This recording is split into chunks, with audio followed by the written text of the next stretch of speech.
Good morning, Professor Meraz. Welcome to this beautiful part of Reseda, oddly suspicious part of the neighborhood at night. Now, this is the liquor on the corner of Lindley and Sherman Way. Unfortunately, I can't show you because we're kind of low on time, but I wanted to take you to this part of Reseda so I could show you a beautiful mural painted by my sister. Before I started Chicano 100, I was basically like Wonder Bread, white bread in a way. The parts of my identity concerning culture and spirituality were very bland and just bleak. It was like a part of my life where it was just a desert. Nothing was growing there, you know, it was just dry and barren. But because I started your class, I started to learn a lot more about myself, a lot more about my own people, even though I myself am not Mexican. My mom is Nicaraguense and my dad is Colombian. But we talked about William Walker, which is the first time I ever heard Nicaragua in any part of curriculum in school. Like, I've never, Nicaragua has never gotten mentioned before, so that was a really big deal for me. And so I did a lot of research about William Walker himself, and then I decided just like, who cares about William Walker? Because when we learned about that movie, it put Nicaragua in a light where it was getting taken advantage of, and like the people that were essentially getting raped and murdered, you know? So I wanted to see a beautiful part. And so I talked to my mom about it, and she taught me a lot that in terms of like my grandma and my own history, my heritage.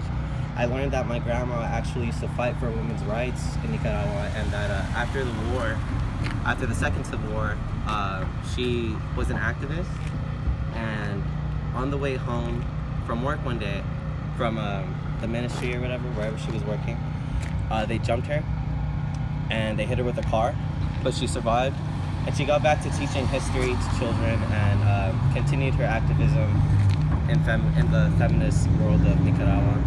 And then I learned about my great uncle Walter Ferretti, who was a commander in the Second Civil War. He was a Sandinista. My family's a Sandinistas. Even my mom wants me to be a communist. It's kind of funny. So William Walker taught me a lot about my own history, and another lecture which really touched a part of my identity was the Four Directions. Was the Four Directions lecture that you gave.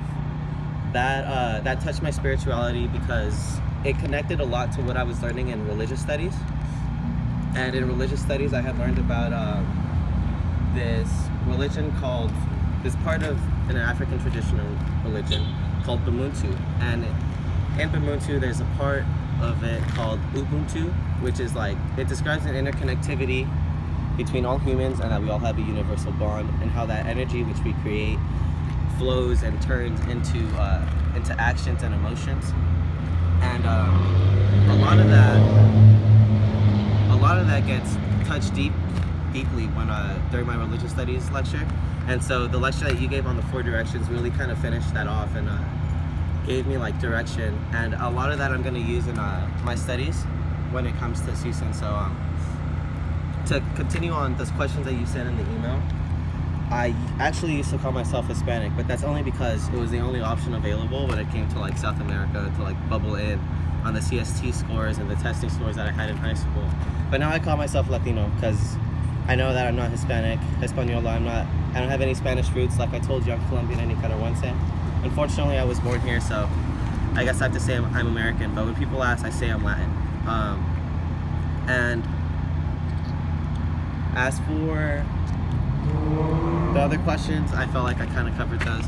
But I just want to say thank you very much for all the stuff that you taught us during your lectures, even though you kind of went on tangents. Even the tangents kind of gave me really good advice that I'm going to carry on for the next 4 years that are definitely going to make a big difference. So thank you again, Professor Meraz. I hope you have a nice day.